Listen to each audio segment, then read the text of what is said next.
Au soir de la fameuse victoire de Marignan, 1515, François Ier vient s'agenouiller devant un de ses soldats qui s'est particulièrement distingué par sa vaillance, Bayard, le chevalier sans peur et sans reproche. Bien qu'issu de petite noblesse, c'est à lui que revient l'honneur de faire chevalier d'Adoubet, le roi de France. Ce moment, aussi célèbre que la bataille elle-même, constituera une des plus belles heures de la chevalerie française. C'est que Bayard symbolise à lui seul les valeurs de la chevalerie par l'éclat de ses actions héroïques. Quelques années plus tôt, il a défendu seul le pont de Garigliano contre plus de 200 Espagnols.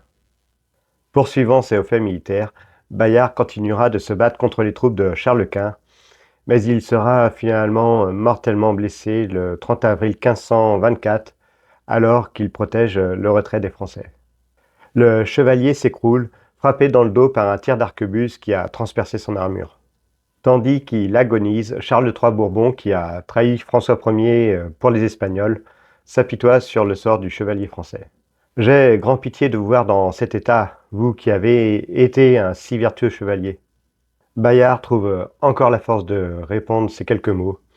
Monsieur, il n'y a point de pitié à avoir pour moi, car je meurs en homme de bien. Mais j'ai pitié de vous qui combattez contre votre prince, votre patrie et votre serment. Puis, juste avant d'expirer, le chevalier se fait porter sous un arbre, le visage tourné vers les troupes de Charles Quint. Je n'ai jamais montré le dos à l'ennemi, je ne vais pas commencer au moment de mourir.